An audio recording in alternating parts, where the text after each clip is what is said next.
মরহুম শামসুল হক ১৯৮৮ সাল থেকে বিএনপির রাজনীতির সাথে সম্পৃক্ত তিনি ১৯৮৯ সালে ওয়ার্ড যুবদলের সাধারণ সম্পাদক নির্বাচিত হন এবং স্বৈরাচার এরশাদ বিরোধী আন্দোলনের সময় সামনে থেকে গুরুত্বপূর্ণ ভূমিকা পালন করেন।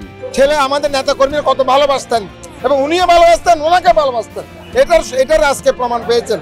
আমি মনে আল্লাহ রাব্বুল আলামিন তাকে ব্যস্ত নসিব করুন। ১৯৯১ সালে বিএনপির সরকার গঠনের পর কোতোয়ালি থানা যুবদলের যুগ্ম আহ্বায়ক নির্বাচিত হন।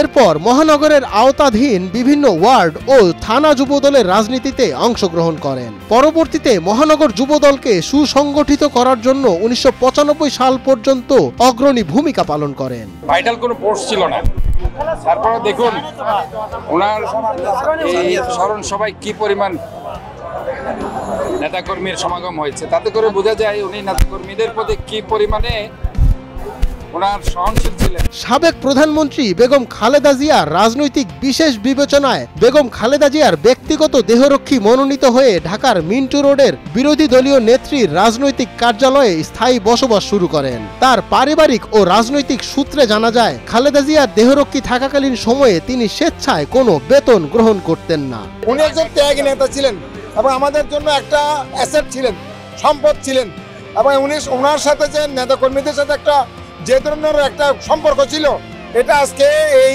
৪৪তম ওনার যে শাহাদাত বার্ষিকী হচ্ছে এটার মধ্যে আজকে প্রমাণ হচ্ছে। পরবর্তীতে তিনি তৎকালীন কেন্দ্রীয় যুবদলের রাজনীতির সাথে সম্পৃক্ত হন। একসময় বর্তমান স্থায়ী কমিটির সদস্য মির্জা আব্বাস ও গয়েশ্বরচন্দ্র রায়ের কেন্দ্রীয় যুবদলের কমিটিতে কেন্দ্রীয় সদস্য মনোনীত হন। এরপর ২০০৩ সালে বরকতুল্লাহ বুলু ও মোয়াজ্জেম হোসেন আলালের কেন্দ্রীয় যুবদলের কমিটিতে সম্পাদক মণ্ডলীর সদস্য নির্বাচিত হন। ত্যাগী নেতাকর্মীরা সব সময়, আপনারা মনে রাখবেন, তৃণমূল পর্যায়ের নেতাকর্মীরা ত্যাগী নেতাদেরকে সবসময় ভালোবাসে। শামসুল হক একজন ত্যাগী নেতা ছিলেন, যার কারণে আজকে তৃণমূল পর্যায়ের নেতাকর্মীরা তাদের ভালোবাসে। তৎকালীন বিএনপি সরকারের প্রধানমন্ত্রীর সফর সঙ্গী হিসাবে সুইজারল্যান্ড, চীন, সৌদি আরব সহ আরও বিভিন্ন দেশে সফর সঙ্গীর দায়িত্ব পালন করেছেন শামসুল হক।